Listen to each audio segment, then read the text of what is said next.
Salam sejahtera saudara-saudara, kembali lagi bersama saya Alfian Tito Diki di dalam renungan harian hari ini, di mana kita akan membahas tentang Sedekia yang diambil dari 2 Raja-Raja pasal 24 ayat 18 sampai yang ke-20.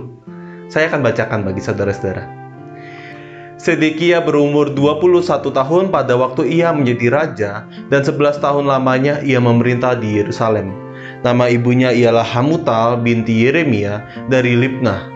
Ia melakukan apa yang jahat di mata Tuhan, tepat seperti yang dilakukan Yoyakim. Sebab oleh karena murka Tuhanlah terjadi hal itu terhadap Yerusalem dan Yehuda, yakni bahwa ia sampai membuang mereka dari hadapannya. Sedekia memberontak terhadap Raja Babel. Sedekia dikenal sebagai raja yang terakhir memerintah di Israel sebelum pembuangan ke Babel. Meskipun Yeremia dan Yeskiel tidak mengakui Sedekia merupakan raja yang sah, karena menurut mereka Sedekia diangkat oleh Nebukadnezar dan bersumpah setia kepada Nebukadnezar dengan menjadi gubernur di bawah pemerintahan Babel. Namun meskipun demikian, Sedekia memanfaatkan jabatannya tersebut untuk memberontak kepada Babel dengan bersekongkol dengan negara-negara tetangga seperti negara Moab, Edom, Amon, Tirus, Sidon, bahkan juga meminta bantuan kepada Mesir. Sedekia melakukan pemberontakan. Meskipun demikian, Yeremia tidak setuju dengan pemberontakan yang direncanakan dan dilakukan oleh Sedekia. Yeremia meminta Sedekia untuk sabar dan menerima bahwa apa yang sedang terjadi dan dialami oleh bangsa Israel pada saat itu merupakan kehendak dari Tuhan, serta bangsa Israel harus patuh dan menerima atas konsekuensi akan pelanggaran-pelanggaran yang telah dilakukan oleh bangsa Israel sebelumnya. Akibat dari perbuatan tersebut, Sedekia akhirnya kalah dan akhirnya ditangkap oleh Nebukadnezar. Ia menderita, ia ditahan, bahkan harus menyaksikan kematian dari anak-anaknya.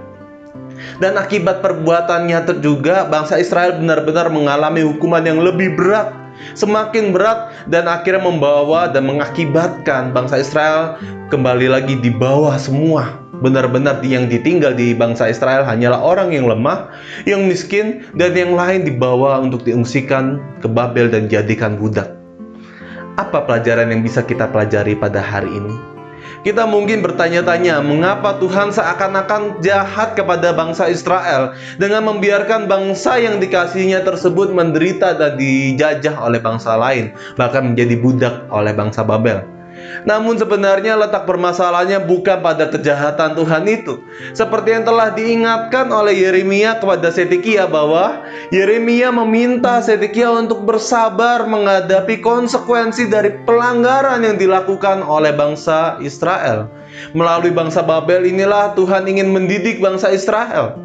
Kesabaran ini bukan berarti hanya sekedar pasrah menerima nasib yang sedang terjadi dan yang sedang kita alami di dalam hidup kita, melainkan kita diajak untuk kembali merefleksikan kehidupan kita, apa yang mungkin mendukakan hati Tuhan, sehingga kita akhirnya mau bertobat, akhirnya kita mau mengambil pelajaran atau hikmat dari peristiwa yang sedang kita alami.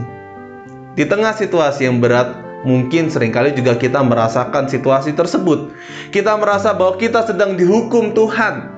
Tetapi sejatinya Tuhan kita merupakan Tuhan yang tidak beringas, Tuhan yang penuh kasih. Tuhan kita bukanlah Tuhan yang kejam, melainkan di dalam situasi yang berat, di dalam situasi yang kita hadapi, situasi tersebut merupakan momen bagi kita untuk berhenti sejenak.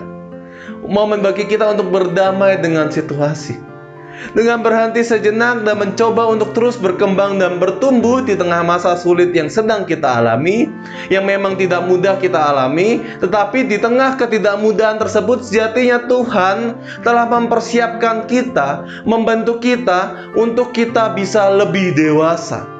Kita akhirnya ketika kita bisa keluar, sejatinya kita tanpa sadar sedang dipersiapkan Tuhan untuk menjadi lebih dewasa, baik dewasa dalam iman ataupun dewasa di dalam emosi pikiran kita.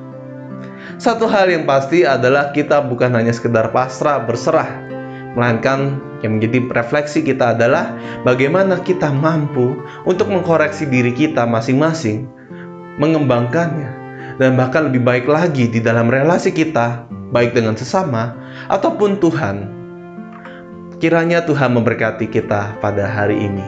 Amin.